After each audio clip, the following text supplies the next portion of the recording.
And hi guys, and welcome to Ciri Reviews and to this rant review spoiler discussion about The Witcher Season 2. And with me is my dear friend, Blast from the Past, Icy Hilzo, who has read all the books, so he knows what he's talking about. And I started to read the first book yesterday just because, well, I want to catch up on the show, on the real story. So, my dear friend, tell me, what do you think about the second season of The Witcher? I give you the stage. If I may be allowed, I would like to just do a little intro on how I'm going to present my view. Uh, First of all, I just want to mention something that's very important in all of film and TV series making, and that's the source material.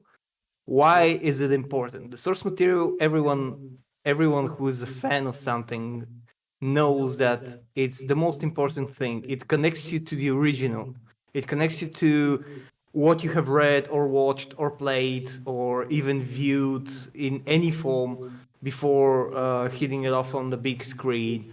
One of the tricky things when you have source material is that the more rich source material you have, the more you have to work with, which is a good thing. But then the bad thing is you have more things that you need to stick to, as in general story, arcs, characters, and everything. And I want to just post one or two examples of this. One of the main examples I would like to post is the Transformers franchise, which is over 30 years old, and it started as a toy line, basically action figures.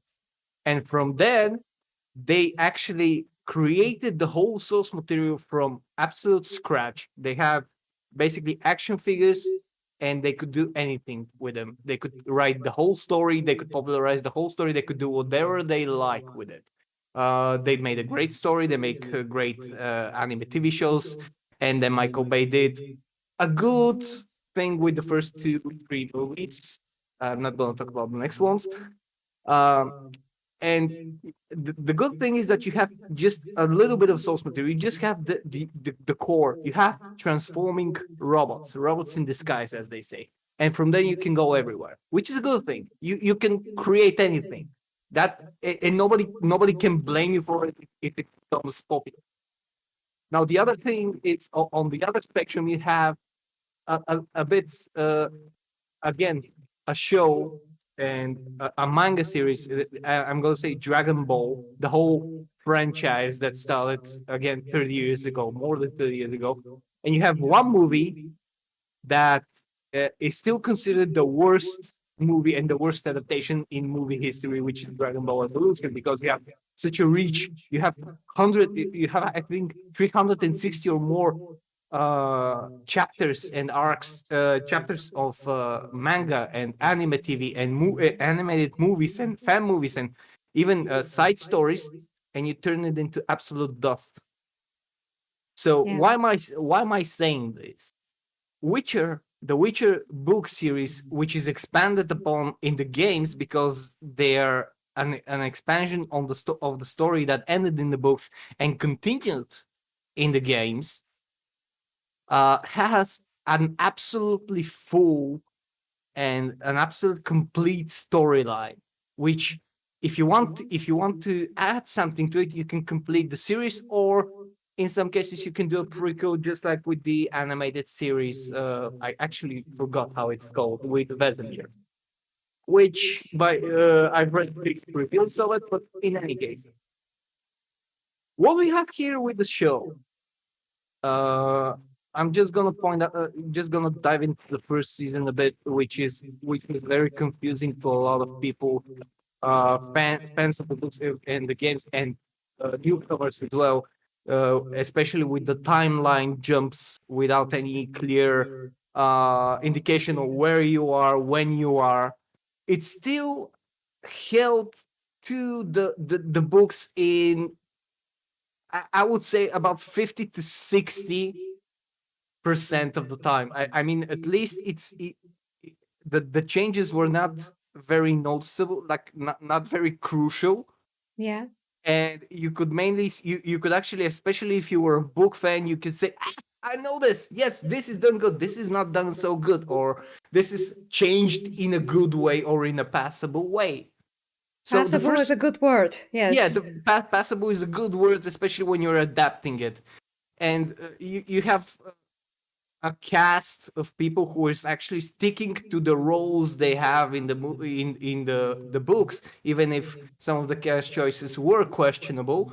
You can even say that almost every character at least stuck in the majority of the time with the image from the books and from the source material.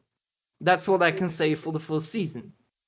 Now the second season is a whole other ordeal, and I really want to just say that how disappointed I am in everything, because if you've read the books, if you've played, even not read the books, if you've played the games in a great detail, if you have taken the quest, the side quests, and you have taken the time to learn the lore that is described in the games, you also get a great notion of what is written in the books, even if you haven't read the books themselves. So you know who is who has this personality, that role in the books and the games that is expanded on. And when you take a look at the TV show, you just I was baffled, I was confused, and I was utterly disappointed. And like for me, this is an insult to such a great book series, that is such a complete story, and it's complete and ingenious in so many ways, because it's not your typical happy ending or Hollywood type of progression story in the books, and they just boiled down a whole season from the third, mainly the third book, to a Hollywood. I don't know. I know that I should select my words, but a Hollywood children's show. This is what I can say. We talked with you. I talked with you yesterday when we were discussing the stream, and you said that because I know you haven't read the books yet, Yeah. but you said while watching this, you were just confused Yes. throughout all of the time, and you were just confused. What the hell is going on? Exactly. And Yeah. yes, if you haven't read the books, you'll be confused as how the story progresses, even if you have no idea what the show or What the original story is supposed to be. yeah, you just who at one point, especially in the last 2 or 3 episodes, you were like, who are those guys? Why are they conveying? Why are they here? What are they saying? What are they talking about? What the hell is going on? Yeah. Who are these characters? Why are they? Why are they a part of the story? How they fit in into everything? Why they're just showing up here and there? And why just everything happens? Exactly. Like why? So this is the good thing. Like being confused, this is actually the good thing. This is the good portion. If you're just confused, then you probably, and a lot of people that haven't read the books and don't know the source material would probably say, oh, maybe it's something that they'll fix, because if we have to be honest, they fixed the timeline issue in the second season, and you have a more linear story, which is hooray. I applaud you for doing that, even though it shouldn't have existed in the first place. But they might have a, a bit of hope for the third season. And for people like me, I'm not. I just want to say, I probably repeat myself a few times. I'm not going to watch it again. Like I'm not going to continue watching this show. Or if I'm going to watch it, it's going to be purely to see how deep they dig themselves. Because there is no they have reached the point of no return to something sensible to the source material with the season. I've written a few notes on this because I wanted to be thorough. This is one of my favorite franchises. Like this is one of my favorite book series. This is my favorite games. These are my favorite games in all of my gaming history. And I just want to point out just a few things, if I'm allowed. Yes, of course. I'm going to point out the main points that I'm going to talk about. I'm going to point out mainly the characters: Esco, Yennefer, Ciri, Francesca, Fringilla, and Vesemir. Yes. These are all present there, and I just want to talk about them. First and foremost, Esco. If you have played the games, you know Esco from the third game, especially, and some a little bit from the first game. You know that he's usually calm, collected. He's Geralt's best friend from the books. He's the closest thing he has to a brother. He's always like very calm and not so much adventurous. He chooses his words. He's a very intelligent and very good as a witcher. And what we saw here is an absolute insult to his Yeah. character. A This is an travesty. absolute travesty to his character. The way he has an arc in the books and the games. The whole image of the persona that is Esco, who is one of the best characters, and such a good personality, such a good character to have, and to evolve, and to even have the opportunity, because he's not mentioned in such a great detail in the books, to expand on him, to basically evolve him from what you have. What I said in the beginning: when you have something as a core, to just expand upon it the way you like, but keeping in true with the source material. And this was just an absolute abomination of a character, which makes me go to Yennefer, who in the first season was Yennefer, like, not visually, Per se. but yes, but at least in character, at least in the way she acted in the first season, she was very well done. This was my comfort when I was watching season one. I was saying, at least she plays like Yennefer. At least she has probably taken the time, or she was handed down her lines and the tips how she should act from someone who has read the books and knows what's up. In the second season, this is all gone. You can actually see it even if you haven't read the book. She's completely different. First of all, if we're talking about in line with the books, she didn't lose her powers in the Battle of Sodden. She was blinded by a fireball, and she recovers afterwards. This is just in the books. This is not something that should be dragged upon a whole season. She doesn't lose her powers. She actually trains Ciri in the Temple of Melitele for, I think, 2 years. You mean And Melitele? I think that's how they Melitele, pronounce yes, it. Melitele. Sorry. She's actually very fond of Ciri. She is actually her adopted mother, along with Geralt, who is her father, and Triss being her sister. But that's a lot of other things. In this show, she's just so petty, conceited, Desperate so in ideologically general. presented. Like, she just wants to get her powers back, and she's willing to sacrifice Ciri, who, even though she doesn't have a connection with in the show, she knows how important she is to Geralt, and she knows a little bit about what she is. She would never, Yennefer would never do that. Like, she would, it's an actual quote. She would burn kingdoms and soak the land with blood before letting anything happen to Ciri. This is an absolute abomination of what Yennefer is, and Yennefer is one of the best characters in all the books and the games. She's just ever so prideful. She's always high and mighty. She's always pushy. She and Geralt just keep at it throughout the whole book. They're just fighting and making love, fighting and making out. This is just like a cat and dog situation throughout the whole books, and this is a very defining characteristic of her as a person. Again, I would name them a character in name only because they just bear the name of the character. To this point, Esco and Yennefer are those characters in the second season. Yeah, they're Uh, just not the same characters at all. They're just no, carrying the no. name and that's it.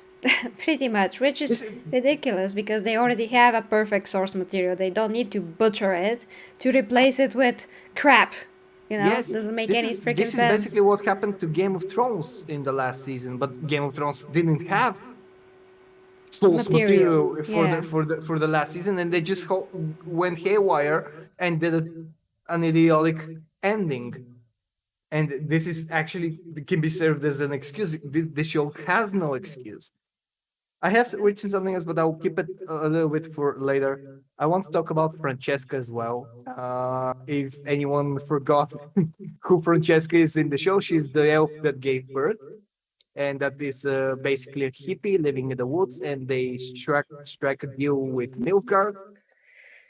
If we're going to run by the source material, Francesca is one of the most powerful mages on the continent, and she is I think she was mentioned several times as the most beautiful one and Yeah. one of the most powerful one. She is a member of the Lodge of Sorcerers.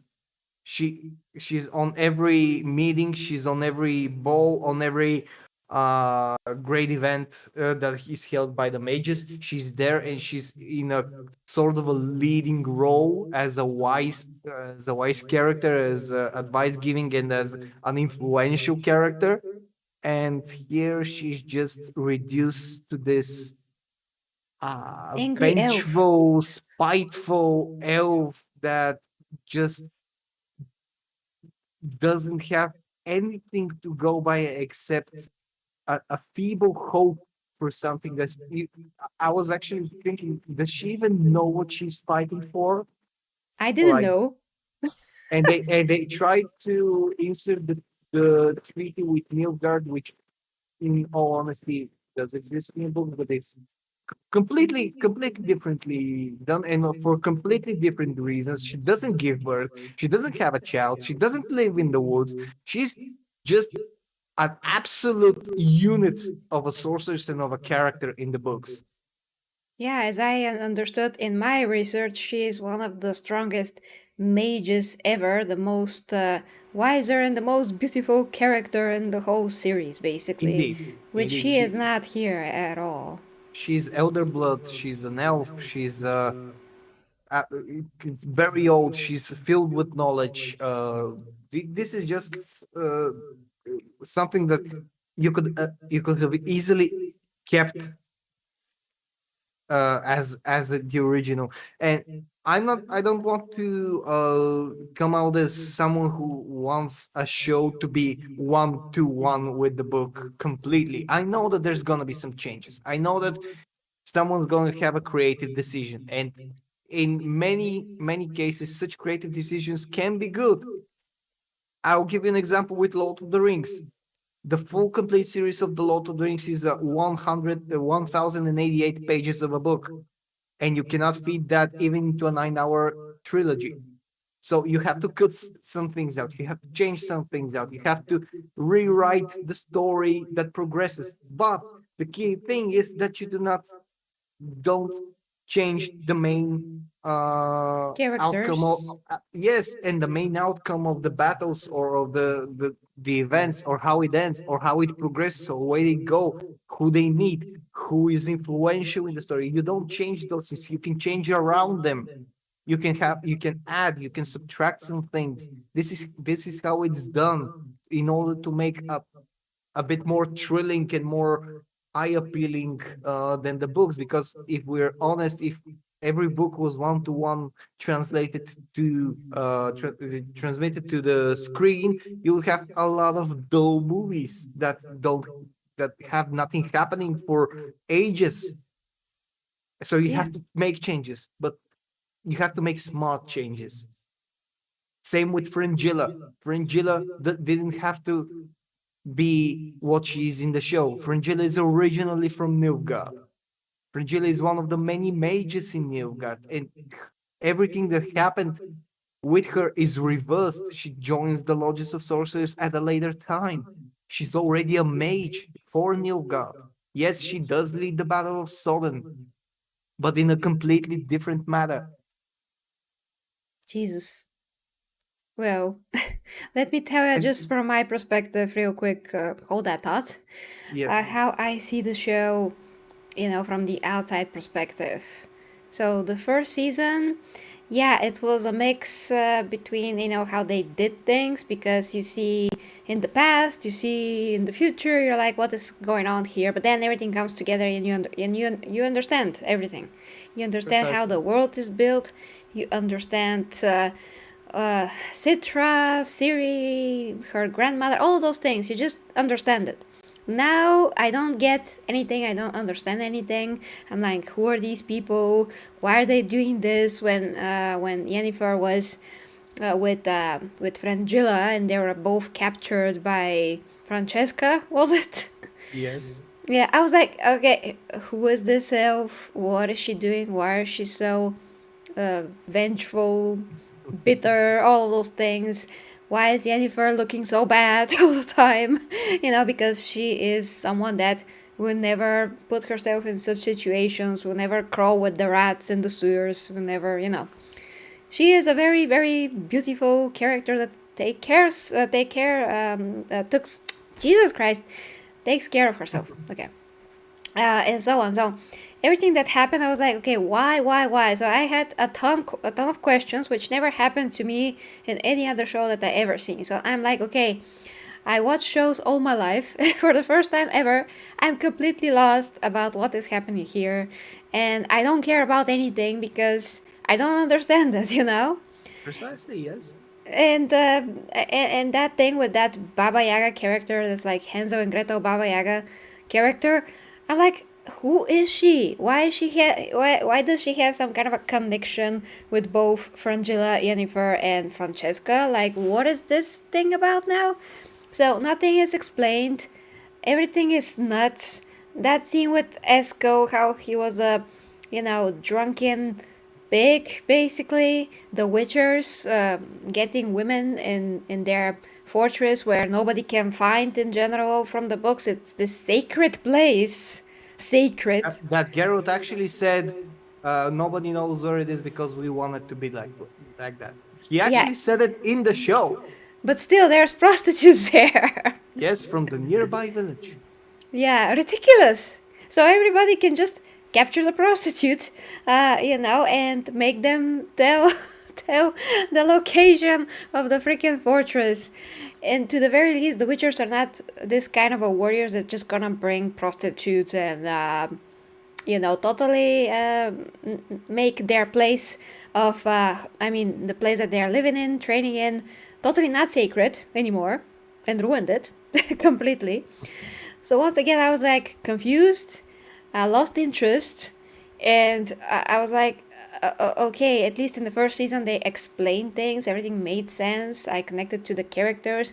There was some kind of emotion. I understood Geralt. I understood, well, Ciri to an extent, and then there was all those monoliths. I'm like, okay, how are like war? What is a monolith here in the context of the show? Why are monsters coming out of it, and why Ciri is to be blamed? I mean, this whole thing with the monoliths, with, well, everything that they change basically when we talk about change is exactly Hollywood crap. It's like stuff from other stories, pattern of telling of a story, things that you can see in other stuff in general, and it's just very generic, so to speak. I mean, we already have a great story and great characters, and they take all of that and make it generic and just to not make any sense at all. So this whole thing does not make any sense. I mean, they think that the viewer is like stupid and cannot get the story from the books. So if they can change, I mean, if they should change something,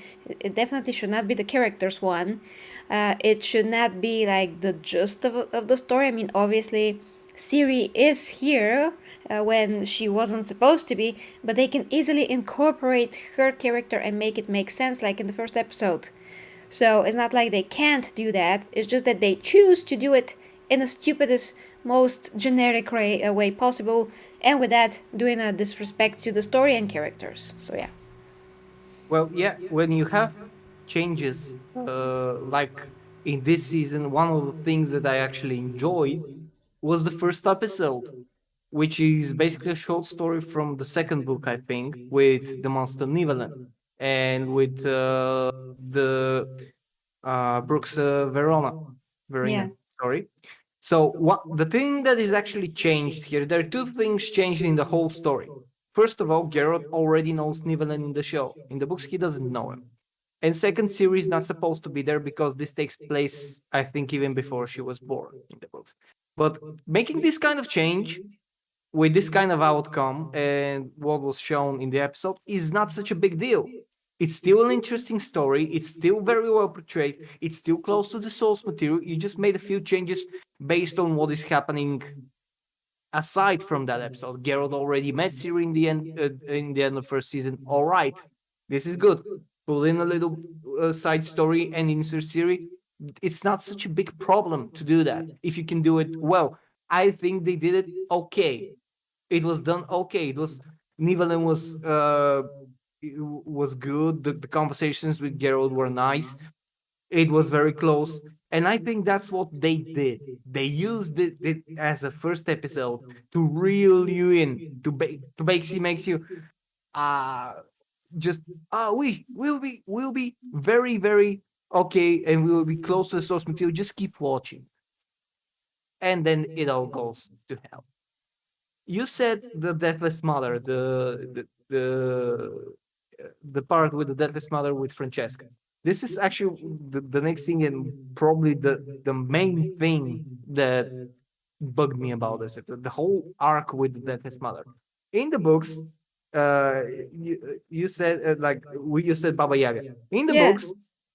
books, there is a short sentence or a short line in the middle of a sentence that says something about a myth or a creature who kidnaps children and lures them into a house of candy and eats them, which is basically our story of Baba Yaga and Hansel and Gretel. Yeah. This is it. This is the whole mention. This is all that is mentioned in the books. But they decided to make a whole arc of it. They decided to make it the main arc. Yeah. First of all, she doesn't exist. This this whole thing that witches trapped her. How? They can only use signs. Second of all, what is the realm she is in? Where is that? How can you get there? How can she get out? I had What no the hell idea. is going on? Monoliths, what the hell are those? Why are you doing this? And it basically it quickly swirls around and it turns into just what you said, a Hollywood mess. It just we want to have monsters. We want to have this twist that Siri is uh, sorry, I forgot the word.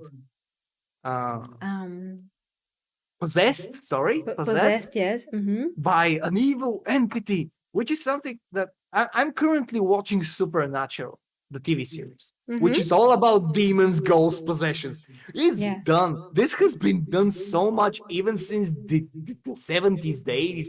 This is so generic. This is like something. Oh, wait, let me get into that dusty drawer and see what generic plot I can get from this magic bowl of generic plot lines written on a Chinese crackers list.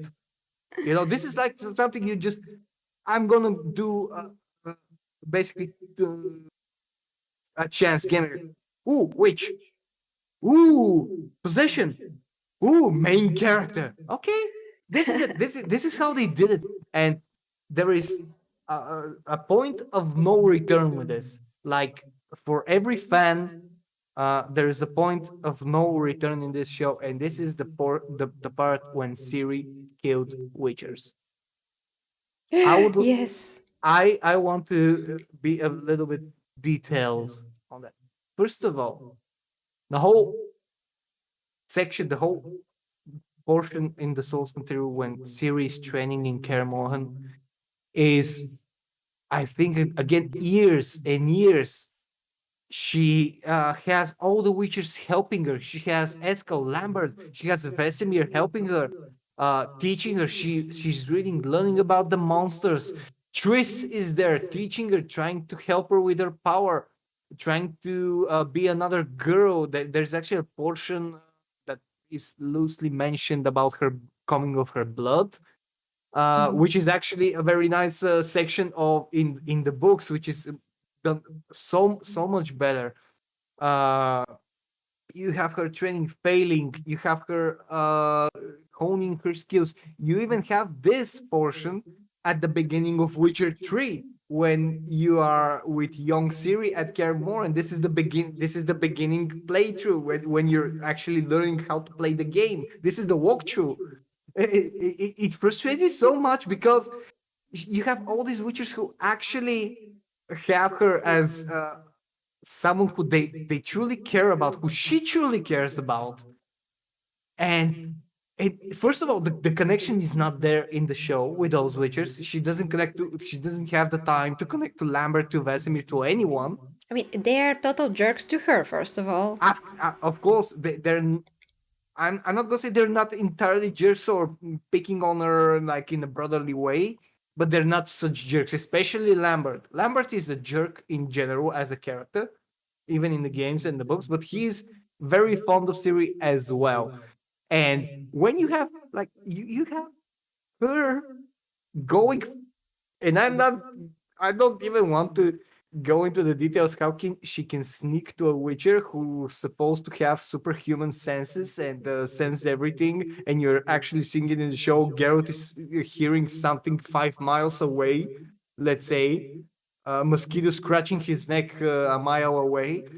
But she can actually open the creaky door. This is something I actually notice. The doors creak, they're like rusty, and they make noise when they open, and you can just go and stab a witcher before he wakes up. This is absolute Bonkers. idiocy. This is bull crap, you know.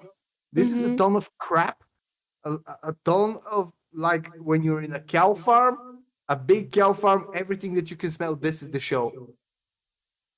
It's absolutely idiotic to have it. And I really don't have faith, and I don't think anyone who has read the books will have faith that this show can continue. You don't you cannot return from killing witchers. You killed a lot of witchers. Yeah. You cannot return from it. How is she going to do? She needs to. Sh I don't know. I actually don't know. I'm really confused how they're what they're gonna do. There is nothing that they can do after such an event that can actually even loosely return them to the books. They can be more faithful to the books in the next season, but that's not gonna change the fact what happened here. Yeah, It's gonna they be the cannot same. clean that up. It's a mess. It's a big mess in a lot of ways, just messed up, and all the creatures that came through that portal that just butchered the Witchers. The Witchers were just dead in seconds. Yeah, I mean, those three are witches. Witchers. Yeah, three witches to a creature. Geralt killed the biggest one on the bridge, no In like problem. a minute. Yeah, and those are witches who are at least 70% as good as Geralt. At least, yeah. I At least, mean, and Vesemir might be even better than him. And the whole thing that when she was in her mind and they're screaming, "Come back to us! We're family. You can do it." This is such a washed up concept. This is nothing like the source material. The source material doesn't have this. First of all, the source material doesn't have a lot of happy endings. It's not a happy ending book. It's not a happy ending book series. It's at least not makes sense. to have it reduced to such a boring, washed up, mild, uninteresting load of crap is just mind-boggling. And this is why I told you I'm angry at Henry Cavill. I wasn't angry at first, but then I thought about it. This is the guy who actually has read the books, played the game. He's a mega Witcher nerd, and he went along with this. I understand he has a contract, he has everything, but still, you don't. I don't believe that.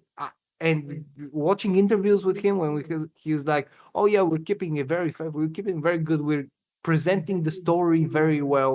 Yeah, go along with the You books. are That's what the creator of the show said. And I was like listening to her and I was like, what? what books? Harry Which Potter, ones? Harry Like Potter, imaginary the Battle. books? Apparently, she wrote some books. I don't know. Maybe she This wrote is Cinderella or something. this. I have so much more that I want to share. Like I can literally go like this for hours. There's so many things, little things, big things that I want to rant about. Neneke. She's like a mother to Geralt in the books. She's nothing like this. She's just. I actually connected her to like the Oracle from the Matrix with her sassiness. Hmm. Mhm, mhm. All right. Nothing presents. You don't get any depth of emotion for any of these characters. And even Esco, if you don't know who Esco is, you don't have any emotional connection to him. Like No. he came, he was on screen for what, 10, 15 minutes. He was disgusting. He was a disgusting idiot who was forcing himself on a woman, and that's it. And you have no emotional connection to him whatsoever because he was like he wasn't there for enough time. Neneke as well. Francesca as well. Even Francesca, who was one of the main, you don't get anything from her because she was there just for particular segments. You don't get anything from her except a single two-dimensional mindset, which is boring. You need three-dimensional characters from all of them because every single character in The Witcher books and games is three-dimensional. There is not a single boring character in the books. Yeah. And I mean, you ha- this is Netflix. They scored big on the first season. They have like when you watch the second season, you see CGI is far better than first season. The monsters they're made amazingly. Like even though most of them don't exist in the books, they're done very well. The fight scenes are touched a little bit, even if not in a good way mostly. But Sintra, Aretusa, Karamora, those are places that require a lot of CG, a lot of effects, and they're done amazingly. So you have the budget, and when you have the budget, you can squeeze, let's say, 6 more episodes. Like, let's say, make it as 14 episodes instead of an 8. Tell the story a little bit better. You can do that. Who says you have to have 8 episodes? I don't know where that is coming from. I mean, one thing is a budget in general, like you said. First of all, I want to say a huge thank you to Dear Titan, who just donated a super Ooh, chat. kudos. Thank you very much, Dear Titan. That was absolutely amazing. Just thank you. Cannot thank you enough. Ever. Irko says even the games are not 100% accurate. It's a matter of principle, Irko. It's a matter of principle, which means we are not here to say this has to be 100% accurate and faithful to the books. We are here to say that they butchered everything. So it's not like they're not even 50% accurate here. They're They not butchered even Yennefer. 10% They accurate. Yeah, they butchered everyone except Geralt, you can say. I mean, he's the only one that is himself to a point, because as far as I understand, when that thing happened, when Vesemir was about to inject Ciri with the Witcher Oh my goodness, serum, yes. Geralt would have been crazy pissed off to no end, and Vesemir would not do that. So they also butchered him as a character. Yes. They made other characters more than they are, like for instance, Yennefer's that sorceress, Yennefer's mom. You know what who I'm talking about? It's a debris. Yeah, I Tisea. mean, Tisea. yeah, to say, yeah, she's much bigger character here, as far as I understand, than how Yes, she is in the she's books. more in the show. She's more present in the show. However, she's in no way a minor character in the books as well. Like Okay. she's not someone who's just mentioned. She is in the show. She does have a big role, and she's one of the few characters that they still haven't um, changed a lot. Mm-hmm. However, she's not the main driving force behind anything. Yeah, So but here she is, which is not a bad change. That is one of the things that I can say, well, this is not bad because it doesn't ruin the story. It doesn't spit on the character, so I'm okay with that. By the way, that actress, I heard that she also voiced one of the characters in the in the games, in in the the yeah, Blood and DLC. Wine, Yeah. yes, the countess there, I forgot her name. Yes, she's the voice of that character. Yeah, and she's awesome. I mean, she's a great actress. She has great gravitas to her. I just love such female characters that have some kind of a queen-like Presence. presence. Yes. And that guy, the sorcerer that she is sleeping with, which for me was like, what is happening here? So another You mean Aladdin, Aladdin, the yes, the, the carpet merchant? yeah, If you want to, I can touch a bit more about on Vilgefortz and who he is in the books. yeah. If I I'm not understand gonna that he spoil is. anything for you. Well, I understand he is like one of the strongest, if not the strongest sorcerer in the books in general. So he's like the Darth Vader of sorcerers or He's something. basically the Darth Vader of sorcerers, yes, and he's actually the one who is responsible for the mages winning the Battle of Solden in the books. Ah, and I'm not sorry Yennefer. for spoiling things for you, but you're gonna hear it as well. I think we already discussed that this there are no spoilers, and we're comparing book to the series. And I just wanna address Irkul's questions here. Uh, Again, we're not saying it should be 100%. I actually, in more of the beginning, I said it is okay to change things. It is not entirely. It is never a bad thing to change things if they're changed smart and if you keep in line with the source material, which is why I actually mentioned episode 1 of the second season, which is done not very well, but but good. It Acceptable. is, yes, acceptable. A very acceptable first episode, which was actually entertained and managed to reel me in. And I actually, when I watched it with my girlfriend, I said, "Okay, it's off to a good start." This is what I said. You didn't know Uh, what is what is to come, though. yeah, and I was like, Horrible. and 5 episodes later, oh my god, this, this is the problem with modern movies in general, and I generally mean adaptations, uh, because a lot of movie producers and directors, they think that they can do it better than the original, but they take something that has millions and millions of followers of fans, especially with The Witcher. Especially since the games, the books have skyrocketed in the recent years. Since 2015, or even before that, with the first two games, sales have skyrocketed. Which is, if anyone has read, this is why Andrzej Sapkowski, the author of the books, wanted to have a lawsuit against CD Projekt Red because they paid them too little when they bought the rights.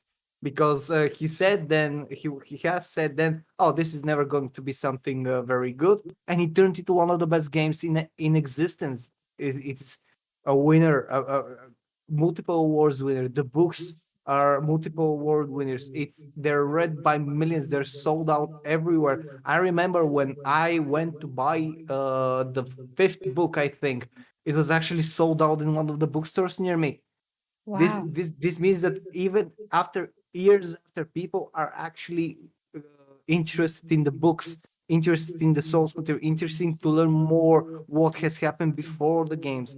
And this is not just with The Witcher. This is with what I said, Transformers, the later movies, with Dragon Ball. Dragon Ball, especially, this is the worst movie adaptation. With Avatar, The Last Airbender, which is the second worst movie in existence. You have a full storyline of animation of that, and you only needed to present it in a way that even people who don't watch animation but watch movies would be interested in.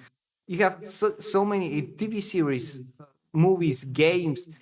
You have a great source material, and you want to cash. cash in on the popularity by saying based on the best-selling novel. I think that was in the trailer of The Witcher. Best-selling novels. Yes, it's based, but it's so loosely based that you don't have a knot anymore. It is not the same thing anymore when you do that. But I want Yes, to make something clear. If you like, you can finish your thought. But in the comments, I really have to clear something up because they didn't get what we meant exactly.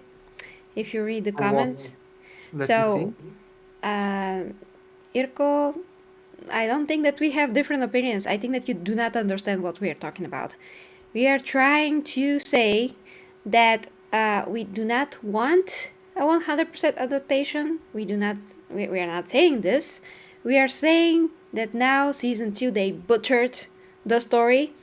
There's no story, it's made up. They just took some elements of the books and made up their own story, which is totally different. And mostly they butchered the characters. They're not the same characters. Neither Yennefer is Yennefer, neither Vesemir is Vesemir. Ciri is something, not like really Ciri.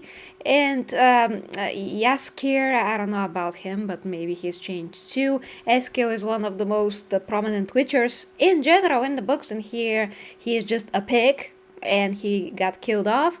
So they just take the names of the characters and make them totally different. That is what me and Icy Hazel are against, because this is no longer an adaptation. This is taking names of characters and make up your own stuff. It's just like how, let's say in school, a kid is trying to look what other kids are creating in their homework, let's say from literature. I mean, they have a class of literature. I cannot say this word.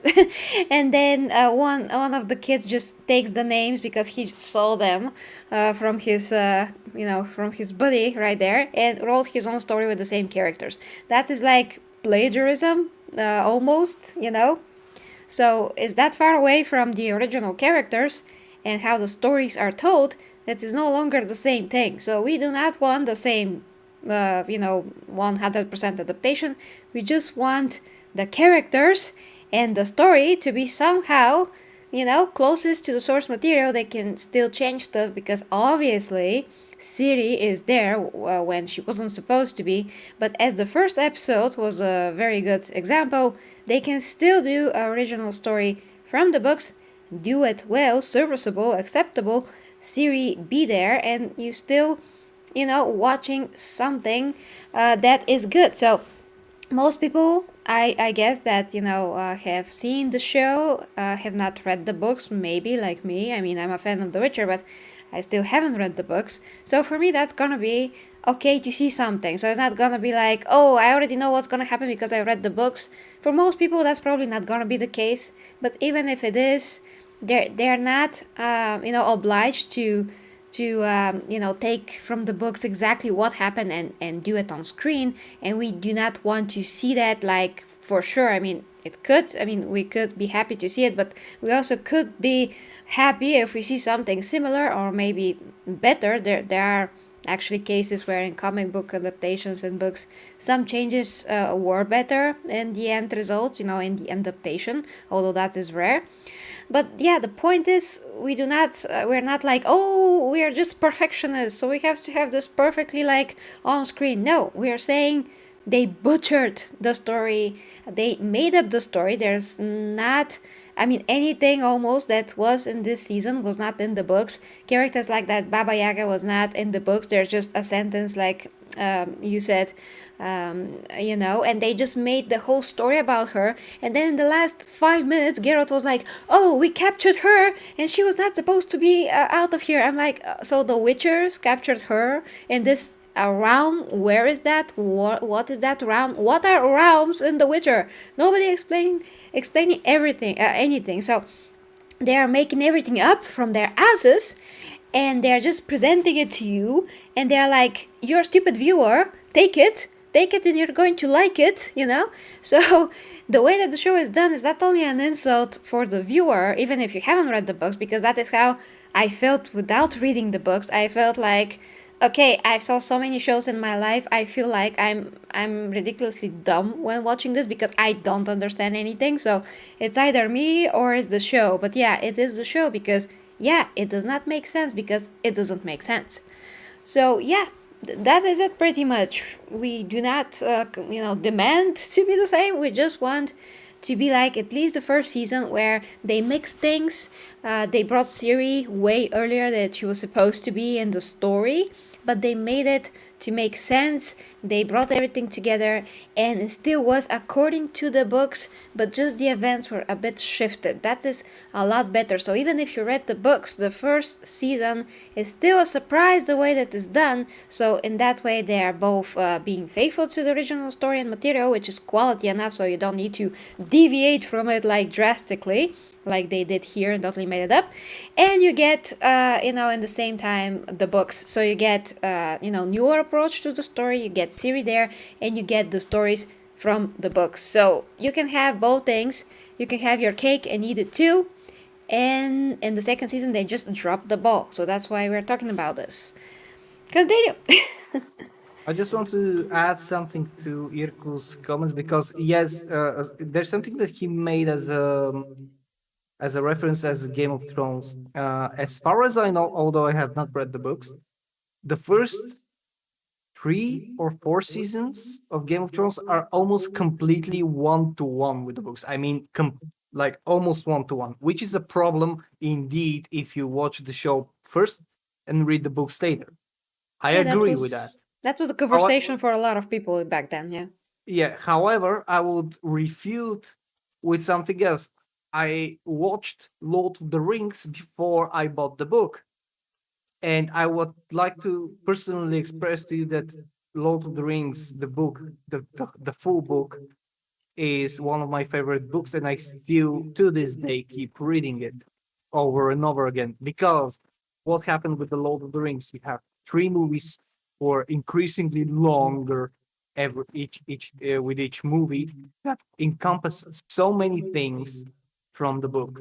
Like let's say 60 or 70, even 75% of the story of the book. And I mean the important parts, the key events, the ending, what's happening, what transpires, how something affects another thing, or how certain character relationships are affected and progress and help for the story to go further. These things are all transmitted from the book to the movies. And afterwards, when someone who actually had the balls to read the book before making the show, Peter Jackson, I think. Sorry, I'm bad with names. Yeah, that's the Uh, director. Yes. yeah, he. I'm sure, and I don't haven't read it. He's read the books, but he has read the books. I'm certain of it because he left all the things that are something like of a mention or not such a force to drive the whole plot forward, and he left them out. They were interesting in their own way, but they weren't needed for the core for what the movies would represent. There are many stories, events that are not mentioned in the movies that are mentioned and even in several pages in the books, that happen, and some things are changed to adapt for the absence of these scenes from the book. But the core that drives the whole show, the whole motivation, the whole drive, the whole relationship between characters, you have a lot of time to meet, to get to know every single character in the movies and to feel for them whenever something happens, because they what constructs them, what makes them into that character, into that persona in the movie, and what makes them shine uh, or fall in the movie is directly transmitted from the books and told in the best possible way. This is what happens when you have good writers, good directors, good producers, and someone who knows what they're doing. I'm sure that the one who's the director of The Witcher has not read the books. I'm sure of it, because you do not toss away such a unique story and miss the chance to have something completely different uh, than the Hollywood crap that has been poured over for years now, the generic crap, and still be confident enough to have millions and millions of fans of the games and books behind your back to know that even if you put something different that does not fall in line with the narrative of Hollywood, you would still have a massive, even more massive success than now. This could have been a 10 out of 10 show. This Yeah. could have been an amazing show for 7 seasons. Henry Cavill said he wants to do all 7 books of all 7 seasons, and even probably afterwards, you could have actually made the games. You could make the story of the games. You could change it a little bit, of course. You could make, and after you have done all this, then you can start to build to something absolutely original. Nobody would actually blame you for that because you would already have the experience of what you have done. You would be completely familiar with every character, what's happening, what has happened, and you will be able to have the creative thinking to advance to the next level. However, when you have not read, if we have not even read the books to the point to have the basic faithfulness of the character's persona in the show, despite everything else we've said so far, then you will have a very big backlash. I saw the ratings to this movie on IMDb, and I'm pretty certain they're either fake or they're by people who just enjoy the series for what it is and for the action pack, for the monsters and everything. I'm certain that this show will continue to fall down, will continue to drop, will continue to get more and more backlash, and it will just fail miserably in the seasons to come. I I personally give it two, maybe yes, two, actually two more seasons if they go in the direction they're going now, to before it's canceled. Yeah. This is my very optimistic uh prognosis. I mean, who are, when you think about who are they trying to appeal to, not the fans, obviously. So, what, new No, people that are just uh, not that intelligent to understand the real story of The Witcher from the books? Like, what is the logic here? I mean, why would you reduce something to generic storytelling? Like, why? It doesn't make any sense. Any sense. At least if they appeal to the fans, the original fans, they are going to support the show to no end. But now it's like the fans are quitting, and the people that the newcomers, that are still discovering The Witcher, they're not gonna be as passionate as fans probably. I don't think so, because there's nothing to sink your teeth in that's really substantial there. not to It mention doesn't that make any. there's gonna be a portion of even the newcomer fans who actually eventually dive into the books and dive into the story, and a very big portion of those people will just abandon the show. Yeah, probably. Because they will see the difference in Yes, quality. And this is freaking games are better. Even that is better. the games expand on the story, and they're expanded on the story by people who actually read the book. CD Projekt Red, the creators of CD, they have researched every aspect of the books. And what I found out when I was playing The Witcher 3 is that you can actually basically get the skeleton of all the 7 books just from the game, just from going around reading books, talking to people, getting bits of information. You can actually construct a very solid shell of, without all the details from the books, but you can construct the basic story that the books tell, and you can actually know what's going on, and you can fill it out with the current characters that are in the games.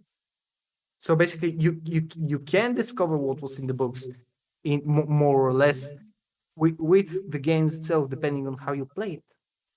Yeah, and as Matty said in the comments, I'm a newcomer and I have stopped watching. And I actually introduced Matty to The Witcher last year first season, and he really liked it because it was a great combination, like I said, between well people that do not know the books. I mean, it did a great job of presenting the story to those people like me that I haven't read the books yet. I just started the first one, like I said in the beginning of the stream, and at the same time it did deliver to the people that did read the book, so it did the two things greatly. Yes, it might have been confusing at the beginning, but the story kept you going, and kept you interested to learn what is actually happening. This is not present in this season whatsoever, so it betrays the original story, with that the original fans, and it does betray the new people as well. Because if they're, confused and uninterested, like Matty and myself, then what is the show doing then? Let's not talk about, by the way, about the casting, which the casting of some of the characters is absolutely wrong. That's another topic, it's a very sensitive one. But yeah.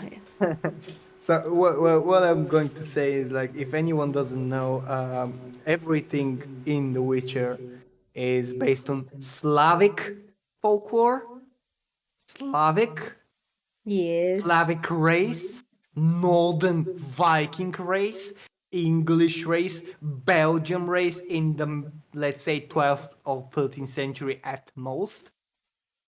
That is all I'm going to say about the casting. You can do the math when where they went wrong, but I was actually not even so frustrated of the casting this season because I probably somewhat accepted that these are the boxes that Hollywood must tick. Like you have to tick some boxes. I keep it like when let's say I think the showrunners, if they actually made something based on the games, will be thrilled to know that there is an um how is it like non-binary elf in the games. There is a drag queen elf in the Witcher 3. uh I How don't did I know if miss you, this? yeah, that there is a drag queen elf, like he dresses in girl clothes. He's an elf, he's a clothes maker. He actually makes Geralt's clothes in one of the quests. He's a very cool character actually, because he actually explains what he does in a very good fashion.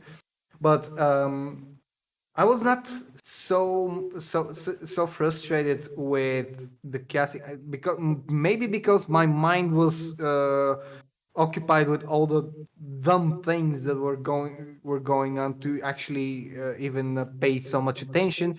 Although last episode when I saw Philippa Eilhart, I wanted to break my TV. Uh, you only need to research the names of the main characters in Google and see first the drawings for the story, and secondly to see the game adaptations who are faithful and approved by the author of the books himself. So this is all I'm going to say. I'm not going to talk about any particular character because I'm sure they're good actors in their own way. They know how to act. As I said, the actor who plays Yennefer in the first season was actually doing a very good job in portraying Yennefer She's as, a good actress in general, yeah. yeah, as I mean as a way of as the character itself, not visually, but the character itself, herself. That's my take on it. A very like balanced and not to anger someone. Yeah, we have to be very careful Very with careful, that. yeah. Matty says, I was confused about Jennifer being half elf. When did that happen? I actually don't know about this. Do you know about this? Yes, in the books, I think she's a quarter elf as well. This was touched, I think, in the first book. I need to reread the books to get some of the details straight. But yes, I think she is part elf in the books as well. Mm-hmm. Okay, let's see what else that we missed. Is Slavic things in the show? Yes, and Hollywood reduced it to generic fantasy. Slavic things in the show. I'm not sure what you mean then there, Alexandru. Yennefer Cordero, her father is human and her mother is half elf. Says Clayton versus really? Maybe because mostly I saw her talking about Warhammer 40k and less interview videos, so maybe you were right. What are you talking about, Ferris? Are you He talking was about talking about, me? I think Henry Cavill was talking about Warhammer. Ferris, I think that he's wondering why I'm doing this. I used to do a lot of these type of streams before. Ferris, it's just that you have not been here as a subscriber back then, so that's why maybe you're wondering what the heck am I doing now. But yeah, I used to do a lot of these when Icy Hills was free. One of my other friends as well. So yeah.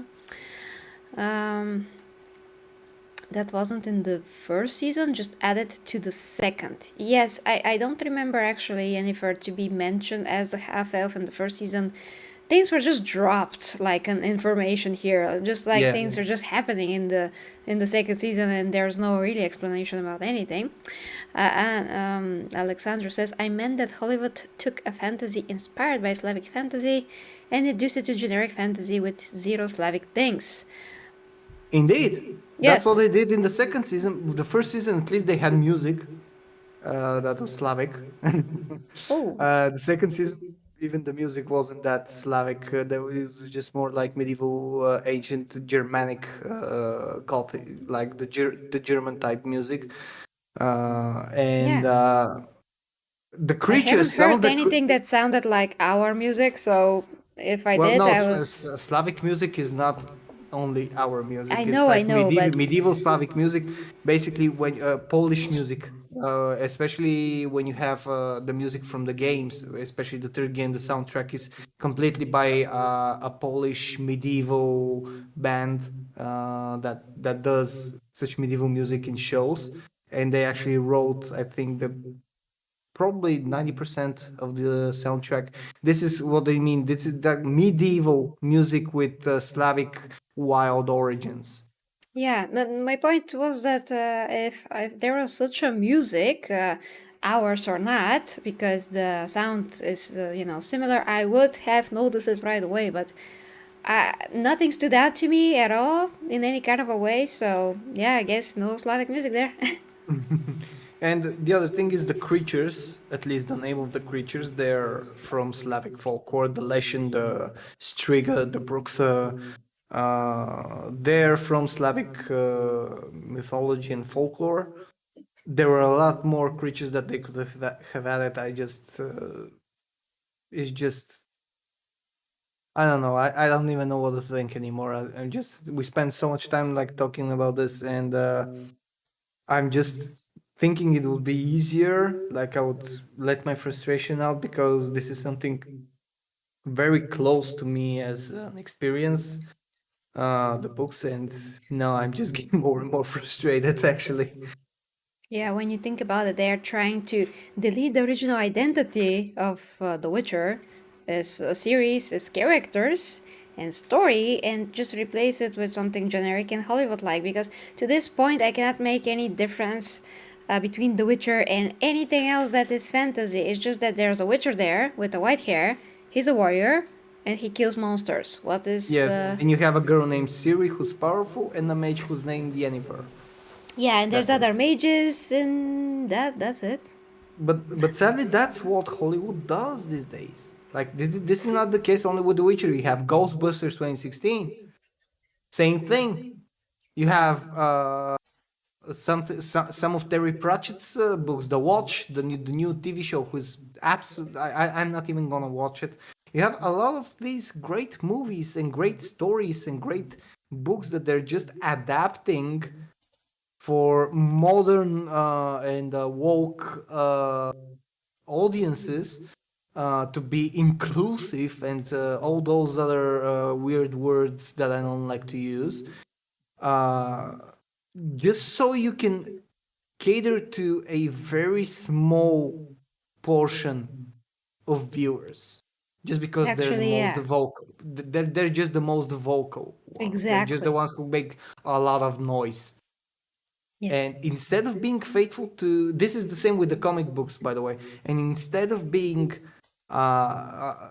caring for your fan base, the ones who have bought your comics, books, games, who have watched your shows in the past, who have attended the comic cons, who have bought your merch, who are basically keeping you above the water, who are basically making you float and making you profit. You go and screw them over for just because you're bending the knee to something that's not even worth mentioning in my view. Well, it doesn't make any sense. Anything Th- of the sort. yeah, but this is also the reason because they don't, these kind of people, these kind of directors, they don't have the imagination to think of something for themselves, to make an original story. They tried that in comics. They tried doing some original things and they flopped instantly. Instantly, they were uninteresting. And what they do now is like, we're gonna take this and we're gonna make it our way. We're gonna take this. We don't care that the millions of people will be angry. We don't care. We just want to take what's yours and make it ours. Yeah, well, at least when it flops, they can see that it flops. So that's kind of satisfying to see. At least, like I've Yeah, said. but yeah, but how much time will pass before someone actually good takes the mantle and does it good? With Ghostbusters Afterlife, it took what, 5 years? Five Yeah, years I you were know. waiting for a good movie, and in the meantime, the newest thing you had was the 2016 version, who nobody liked. I know it's a bummer for that as well because we are wasting time with crap and Yes, we're destroying good and things in the could process. make so many good things, and Witcher is just another nail in the coffin on that topic, because it literally, as I said earlier, you don't have a way back. You have reached the point of no return. You cannot make it. Like, you can try to stitch up some of the wounds that were made during this season, but it will never be what it could be. It will never be interesting again. It will never have the satisfaction that it could have, and whatever they do in the season 3 will just not be the same, and I think many people will realize that and will just abandon the show before it's out. Probably, yeah. It just sad. And when was the wokeness where when they decided to totally destroy Yennefer's character, make her weaker and whinier and just with lower values than ever? Like when was that? Where is the woke people there, like the bosses? I mean, I have they're no all idea. about putting female characters first. Like, why would you destroy her character, one of the most famous characters in general from The Witcher? Her relationship with Geralt is basically, legendary because of the third game mostly, but of course in the books. But I'm just saying for the general audiences. And like, why would they do that to her? It's just ridiculous. But then again, they always say that they have certain values that they're following and female characters this and that, but then they take them and make them less feminine, less everything feminine actually, and they totally, yeah, I mean, disrespect them. And then they're like, that is how a female character should be. And I'm like, but that is totally the opposite of what you're trying to do. Ridiculous! Idiots! Idiots! Okay, I just wanna take a look at the comments because there are a few. Let's see what I missed. If you Ooh, want a real story of The Witcher, you just play The Witcher 3. No, that is a continuation of The Witcher. It's not the book's Witcher. It's a yeah, but continuation. as I said, you can get a very good notion of what happened in the books again if you don't have the time to read the books. Squash Table, I don't remember. Yeah. Discord show, yes. Discord show, it's called The Watch. You can see if you know who Lord Veterinary is. Veterinary, I don't know what's in English. He's a woman now. That's all I'm gonna say. He's a woman now? He's a woman now. They gender banned someone? Yeah. Really? Yeah. Oh, Jesus. Okay. Um, Okay, Matty says the second season just made me made my head spin. I didn't want to tell you my disappointment in the show because I didn't want to disappoint you. Oh, Matty, don't be ridiculous, Matty. I mean, you can tell me anything about what you think about movies, and a lot of times we have the same opinion on these movie shows, whatever. So, if you don't like it, you can tell me you didn't like it and why, which is very interesting for me in general because I discuss these things, so for me is super interesting to see other people's points, and we do agree, just happen to agree, so why not share with me. It's same as with the Matrix. I mean, Mati said that it was crap, and then I watched it for myself, and I'm very confused about the Matrix 4, but that's another topic. And Michael, hi to you. Great things to you too. Yennefer was mentioned as a part of the first season. It was found out by her um, Earthswile lover. What is that word? Earthswile lover. And outed as her secret in one of the head mage meetings. I'm not sure what you mean there. Do you know what he means? I'm not sure. Just let me uh, read it again. Sorry. Erstwhile, I think the Istrid, the mage who is into ruins, who was with Geralt in the ravine in the second season. I think he discovered it. Probably, I don't remember the first season, even though I watched it 2 weeks ago. Outed as her secret in one of the head mage meetings. Yeah, in those meetings of the head mages that when they sit in chairs and they discuss important events. This is the basically the gathering in the lodge of sorcerers. Mm-hmm. Okay, and yes, I did play the games, and well, I did play a little bit of the second game. That was years ago. I played the third game completely, and I played here on, on stream the DLCs even of the third game. Okay, let's see what else. Reading. This World Show. What is This World Show? Oh, Discworld, the Terry Pratchett Discworld, the world of the disc. well, You don't I'm know not it? familiar with that. You should. Personal Oh, recommendation from me. This is like at least 25, 26 books, whoa. several movies, animated movies, and it's bonkers. It's basically the flat earth's dream. I'm just gonna give you a premise. Okay. The world that everything takes place is a disc, a flat disc, who is sitting on top four giant elephants, who are sitting on the shell of a giant cosmic turtle named Atuin.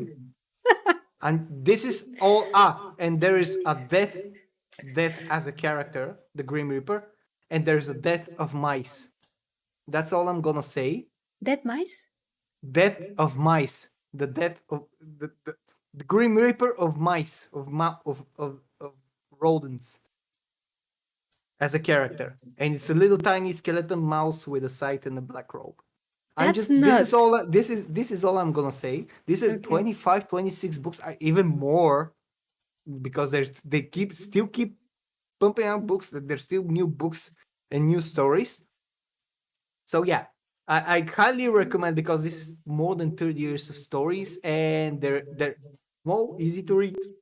They're not like something very large each book, and they're bonkers fun. You're gonna laugh your ass off. Wow. Okay, interesting. Do you know anything? I mean, sorry guys, I'm just gonna deviate for a second there. Do you know anything about the Wheel of Time books and the show? Me or the viewers? You, and I'm asking whoever read the books in the comments as well, because All I know is that the books are totally different from the show, and that the show is basically doing a Witcher on them. well, I wouldn't say that, but there is this main character that is like a main mage, and she's very cool. She's played by Rosalind Pike, and it turned out that she's gay.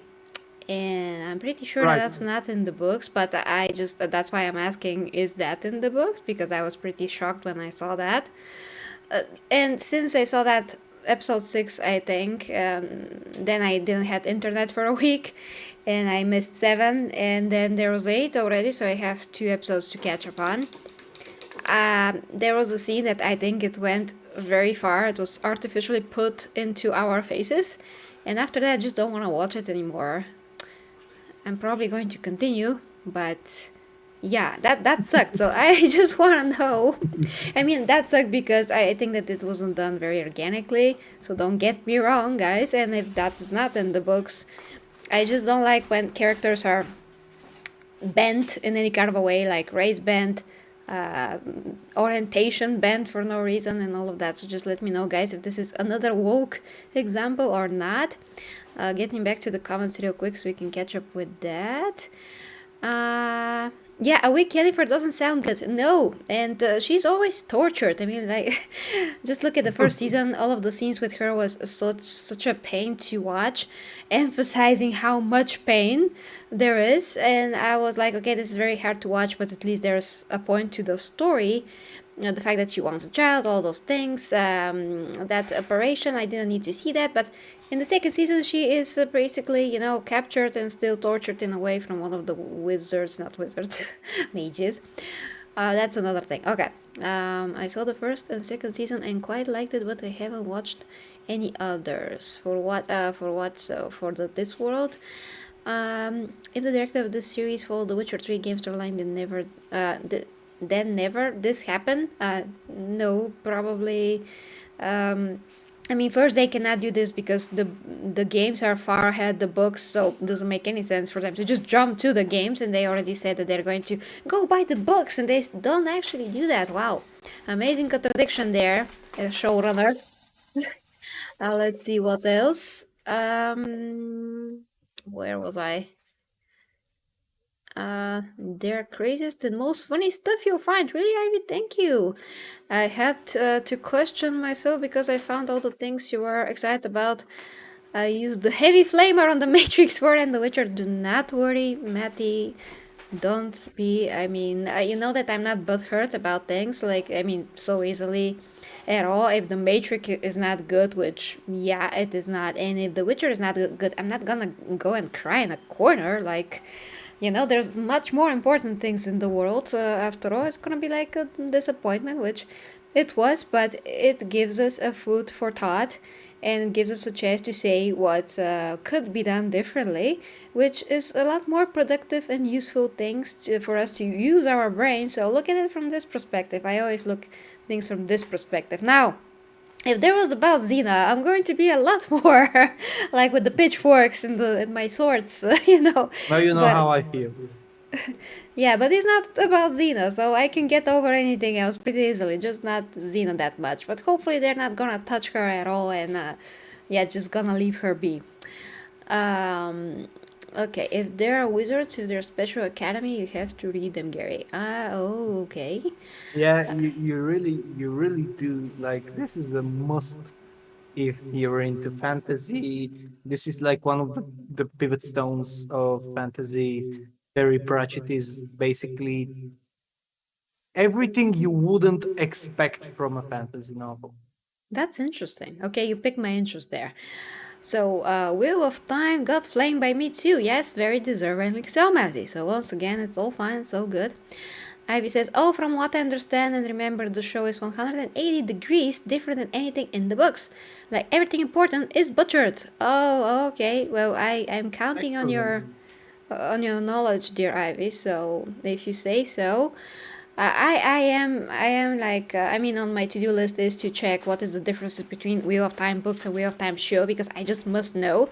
But it's kind of a pity because the show has I mean it started great, has great budget, great looks, one of the most beautiful scenery I ever seen.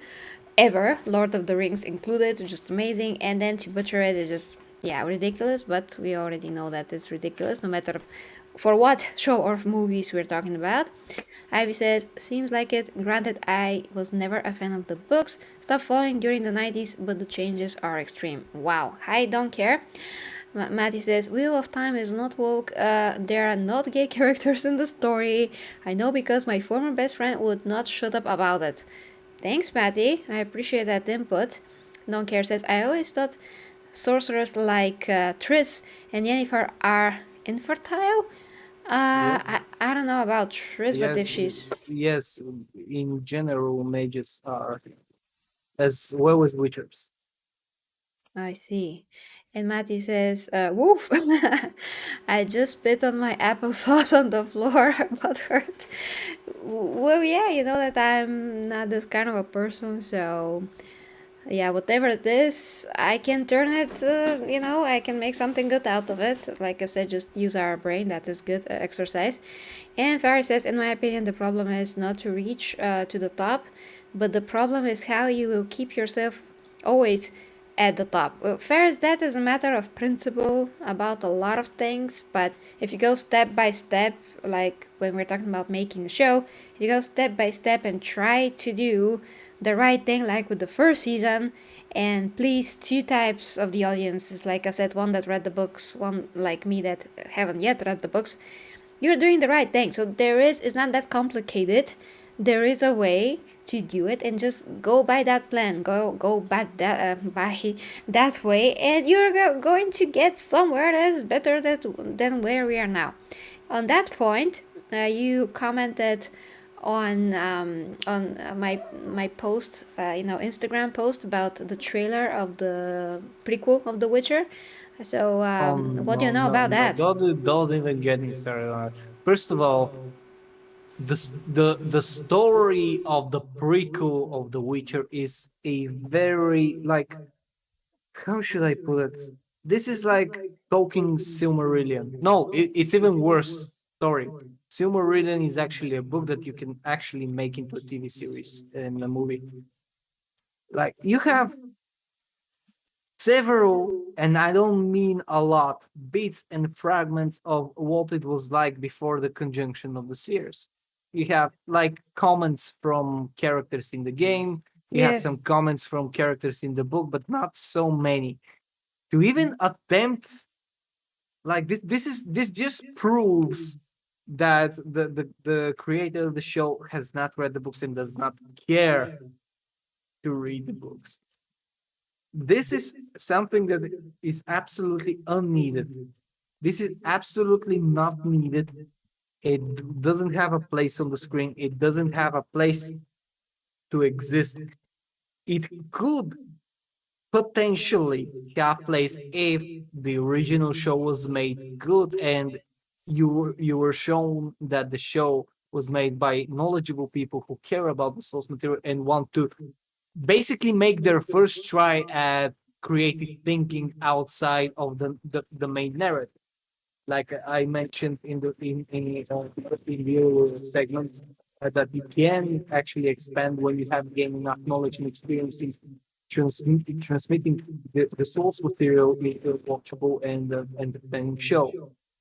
But doing so, doing this after the second season, just doing, see, okay, I got you hooked. Now I'm gonna tell you the prequel story, and of course, I'll have all the diverse characters in the world, play all the main characters. They don't even know what happened, what the conjunction of the sphere was. Like they mention it loosely in the show. It's like they don't they mention the white frost a little bit. They don't even know, they have no idea what to do. And they're gonna butcher the show. They're gonna make something that nobody knows about, because there really isn't that much information about the times before the conjunction of the spheres in the universe. They're gonna make something, and they're gonna hope that what they spit out is going to be interesting enough to make people hooked again and to continue watching the next seasons. And I don't think that's gonna be the thing, because It's very good. if you're knowledgeable about the show and if you're knowledgeable about the source materials, you will immediately recognize that there is just not enough there to do it, especially after the second season of your main show. This is something you can do afterwards, maybe. Yeah. I mean, is there a story like that in the books where it explains like more of the world and the lore and how everything works actually in this world? No, like first of all, the conjunction of the series is basically the the merger of many worlds, several worlds. Let's say one world for a kind of specific kind of monsters, one world for vampires, which is actually mentioned in the Heart of Stone, in Blood of and Wine, when you visit the Elder Vampire. That there is actually a door there that can lead to another sphere. You have several different spheres for different species of creatures and elves and dwarfs and humans. And when the conjunction happened, all of them were basically transported to one world. And that's why you have the mix. That's why you have elves and you have monsters and everything. That's it.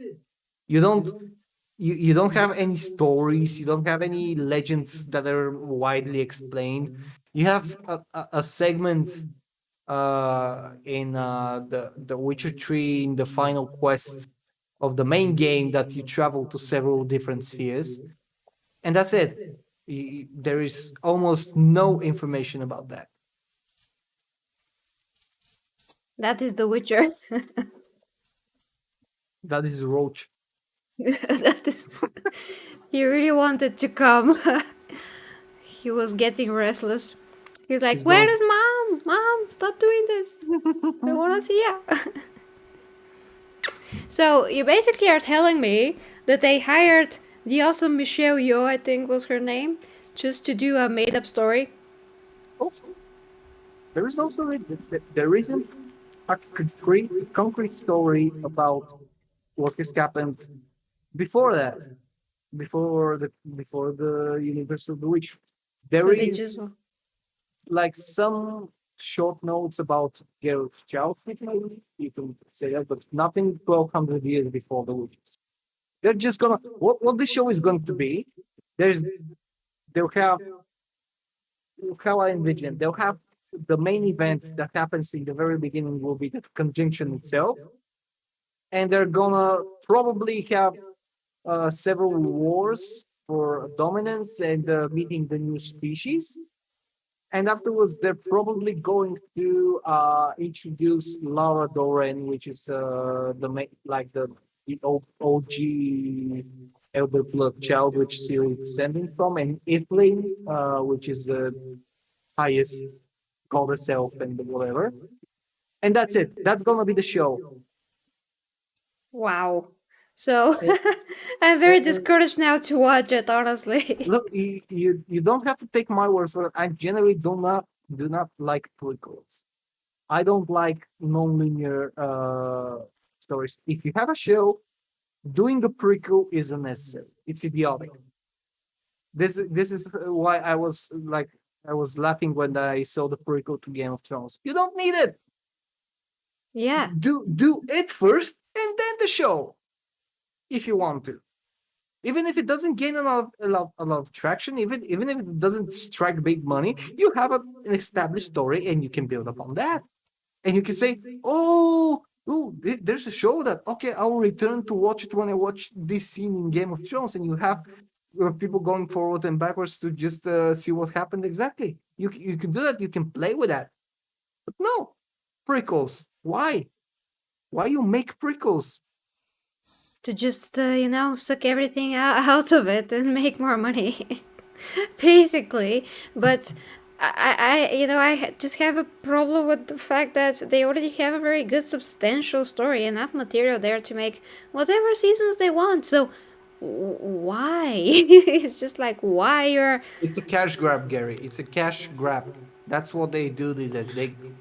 They pique your interest. They reel you in, and they're making cash grabs.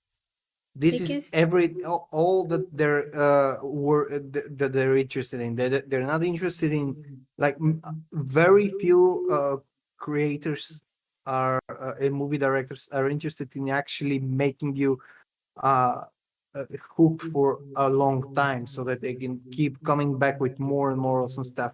Everyone just wants a quick cash grab, and they're doing that because they offer you something that looks good. They reel you in on the box office, and then they go home with the money. That's it. Yeah, That's but what's happened. I think that they can just cash grab a lot if they can do a better job and just do their seventh season with the real story. So why do they have to use a very very bad replacement story and still do a cash grab? They can just do it with the already existing story that's quality. Because That's they what I want don't it to get. be easier to watch, to assimilate. Because the Witcher books, let's say, they're not something that can be called a light reading. This is an engaging story that can make you think, and nobody wants that in these days. That can make you basically say, "Oh yeah, okay," and can make you can actually make you have mixed feelings. The many of the books and many of the stories in the books don't have a happy ending. They have the worst kind, the bittersweet ending. They don't have, let's say, the worst ending. They have a bittersweet, like let's say you've won the thing that was supposed to happen happened, but at what cost? And was it worth it? And it makes you just not dissatisfied, but want to keep reading, so you can basically move to see if all you have read until now is working.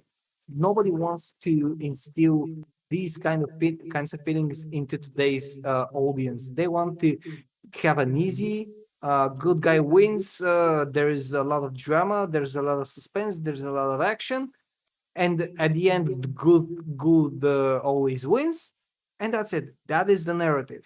you I can basically, if you give me 5 minutes, I can basically maybe point out 50 movies that in their core, and TV shows that in their core are one and the same, like they're the same thing. Eh, Please do. Basically, Please do. let's I'm okay all let's ears. uh most of the Marvel movies are actually what like that, especially pre-Marvel movies. Most of the Batman, like let's say no, Batman and Robin is like that. You have suspense, action-packed, easy to digest, horrible movie. Um, you have, let's say, Avatar, like the Avatar. This is the most generic movie in terms of story ever made. Every Avatar? Avatar, yes, this is a generic as f story.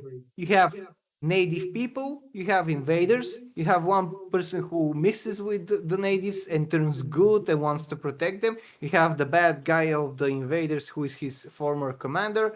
They have a fight, they have anything. Some side characters die, but in the end, they drive the bad people away. This is basically Pocahontas.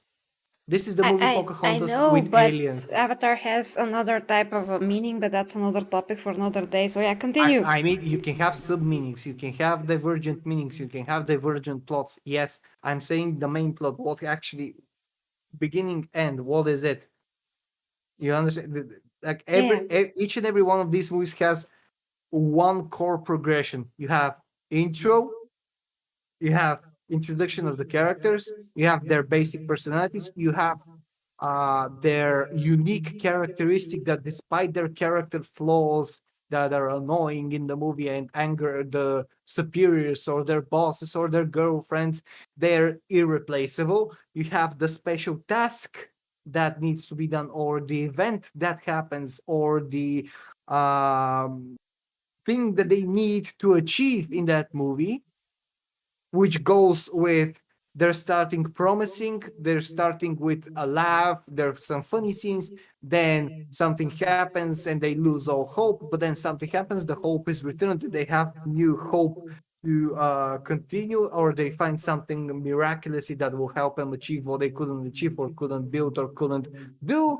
And then there comes the final scene or fight or event or even science show if you want to, and it happens, and at first it's very you don't know who's gonna win or you're not gonna win, and then you come back before because the final element is here, and the bad guy is doing a dirty move to sabotage you, and they do it, but then you miraculously come back because you can fix it. This is every single, like not every single, but 95% of Hollywood movies in the last 15 years are like that.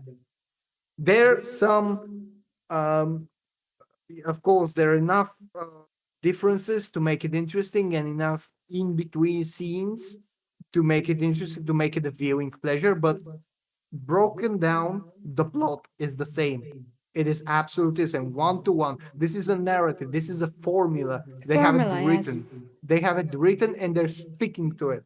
They can, inside this section of the formula, they can do whatever they like. They can do whatever character, whatever superpower, whatever genius move, whatever discovery. But it has to stick with the formula, and it has to correspond with the formula. This is what, and Witcher season 2 is the same. This is the formula. Yeah, but this time it really sucks and it just falls flat. Yes, And because it's not compelling. you have such an unconventional source material. In the Witcher books, nothing is like that because it's not Americanly written. This is written by a Polish dude in Poland, a very happy country to begin with, and a very American country to begin with the mindset of Americans, if you understand me. And he wrote an original story that no American can because they don't have that kind of life, they don't have that kind of expressions, they don't even have enough interest in the story, like I mean real world story, how depressing it was. Because if you think about it, all those myths, all those wars in medieval Europe that are portrayed perfectly in the first seasons of Game of Thrones, because Game of Thrones is basically medieval European wars with dragons.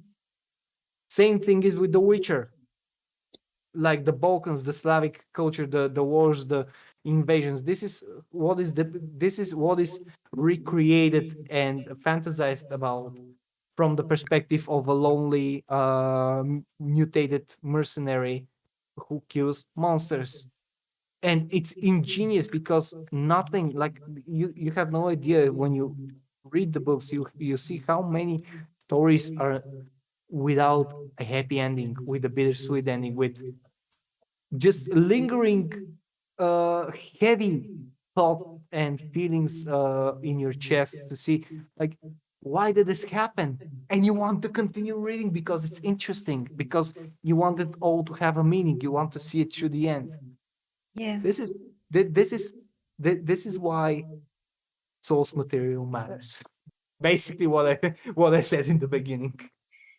Okay. Going back to the American type of writing, let's say, I think that they can write something like this if they're, familiar with the story. It's just that it's not like they can't. It's more like Hollywood demands that formula to be followed.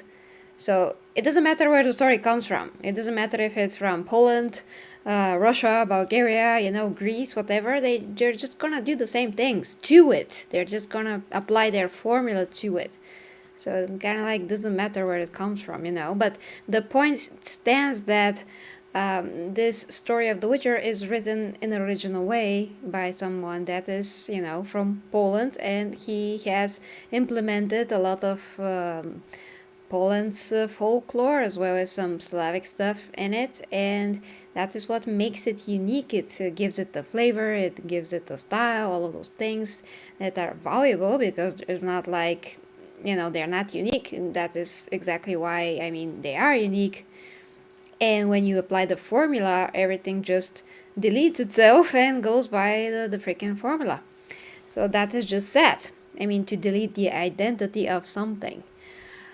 Now, That's what's happening. And again, I didn't say that all American movies are like that. There are a good chunk of movies that you can watch who are not like that. Very first movie that comes to mind is The Crow, the first The Crow movie with Brandon Lee. You have even like a oh, okay. It's more difficult to think about such a movie than the what is being pumped out every day. But there are movies like, even if you say TV series, if you have watched the original Nikita, La Femme Nikita yeah. from the Canadian, this is basically the peak of plot twists and things that you wouldn't expect to happen. Game of Thrones made a really good made a really good run with sudden deaths and things that shouldn't you didn't expect. This is one of the strengths that Game of Thrones had because they basically showed you that you shouldn't root for anyone because they can die. This is something that deviates from the narrative, from the formula, and it does it excellently. And it basically gives you such a shock value that you want to keep watching. The Walking Dead, another thing. Supernatural, especially the first 5 seasons. So they These sustain are quality. Dexter. There is a show that I highly recommend you watch. Dexter. If you watch Dexter, you'll see what I mean. Interesting. Okay. Before we continue, just gonna check the comments real quick. How much time do you have? I would probably have to end it in a bit, Okay, like in okay. let's say 5 to 10 minutes. Okay, let's go through the comments real quick then. Yeah, let's do Uh, that. Immediately see a comment about a black elf, but I lost it. damn, okay. Give us a sec, guys. Uh, so Don't Care says, well, I never watched the show, but from the trailer I saw only one sword on Geralt. Like, did they not get that right? And Geralt carries two swords, one for monsters, one for humans? Yeah, where the heck was the other sword? Usually in the books, even Geralt keeps one of his swords On Roach. in the on the horse saddle in Yes. the basic. What was added? He probably is referring to the games when he has two swords on the back. This is purely added for the games, which is awesome, and this is a good change. So Yeah. you can switch weapons in a realistic ways. But Yeah. in general, when what Geralt is keeping, I think his silver sword on his back because too many fights masters. Yeah, I think, yeah, I mean, it makes a lot of sense for a warrior to have the two swords. If he can carry their weight and all of that, like, why not put them on the back? He has to switch literally on the fly sometimes. Yeah, but like in the books, he doesn't, and you can use a silver sword on humans. It's not such a problem. The silver will cut. Like basically, it's explained in the books that it doesn't matter which sword you use. There's just a lot of monsters that are especially susceptible to silver. So basically, it weakens them. But it doesn't mean that you cannot kill a monster with a steel sword. Yeah, they're not impenetrable or And Geralt something. and Geralt usually doesn't fight humans. He fights monsters. Yeah. He does fight humans, but again, you can use a silver sword. Yeah, that's kind of like not his choice to make. He's probably being attacked most of the times if they're humans. Yeah. Okay, by the way, Matti did mention that he doesn't like Hawkeye as well. Do you watch the Marvel shows? Like I haven't watched the Marvel show since WandaVision, which Since what? was WandaVision. Aha, so did you watch Wanda at least? Yes, I watched WandaVision. It was okay. Like I like the style, nothing else. Hawkeye, haven't watched it yet. Uh, Probably not gonna watch it. I don't know why I don't particularly care about Hawkeye. Like he's a good character in the movies. I don't really care about what happens to him. Well, I personally really liked Wanda, then Loki, then Hawkeye Or like is just fun, but there's a lot of things that don't make sense there. That's another topic. And I don't want to spoil it. I'm gonna say that Kingpin is inside because the whole internet is talking about it. And he was not the Netflix Kingpin. He was like from the animations crossed with something stupid, basically. That's all I'm gonna say. And Arcane is the show that is very, very like popular right now, and people are going crazy about it. I have to finish the last episode. Did you see it? It's the League of Legends show. It's like a prequel. haven't watched it. Well, okay, I'm just gonna say that a lot of people are hyping it because it was like better than the Batman animated series, and Like, by the way, whoever watched Oh, Invincible, Invincible is a much more sophisticated show than Arcane. I just don't get how people already forgot about that. And Arcane has a lot of things that are kind of faking substance, which you can actually notice if you watch really, really carefully.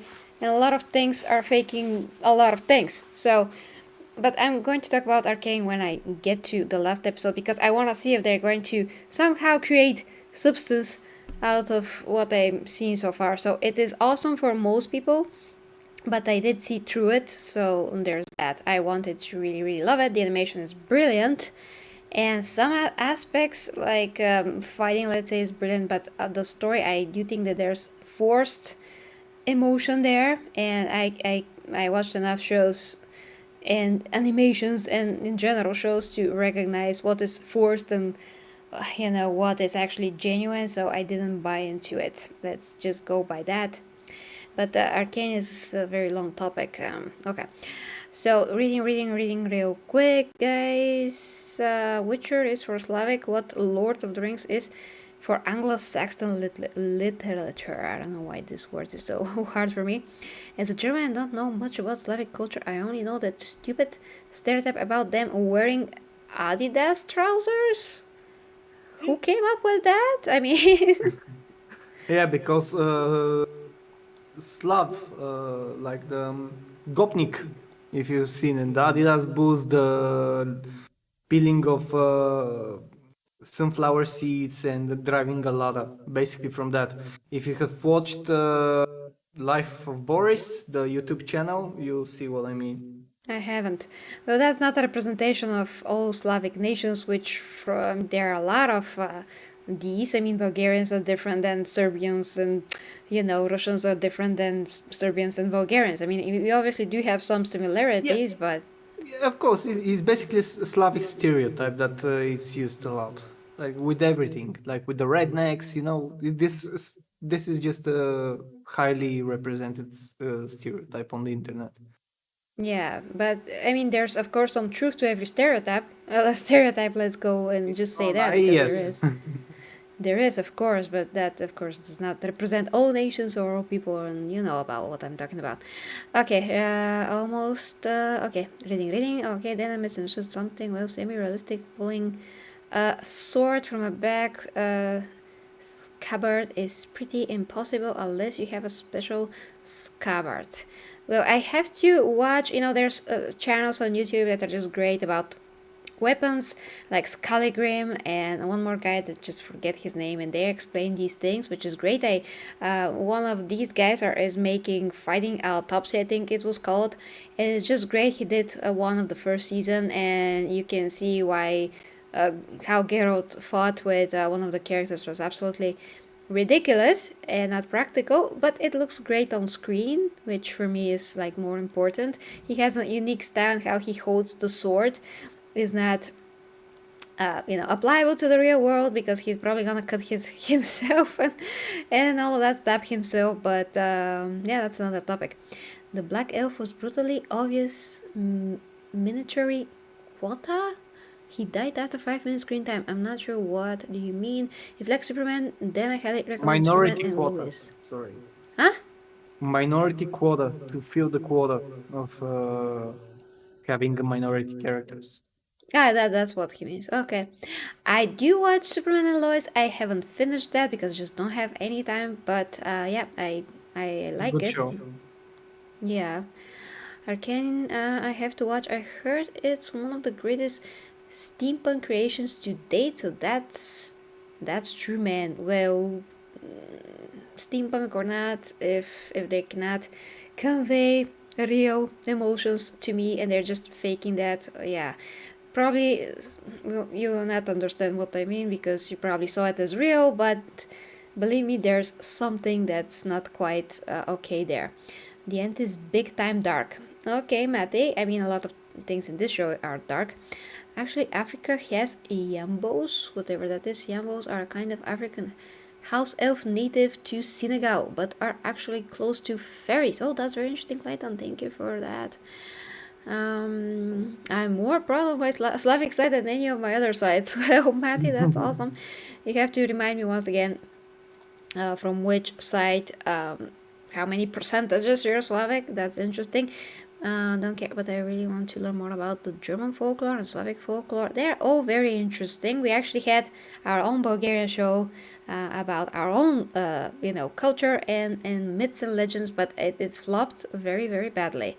That's the golden apple that I'm talking about. It was horrible. I saw the pilot. It was horrible. So yeah, unfortunately that died. Okay, so that is it.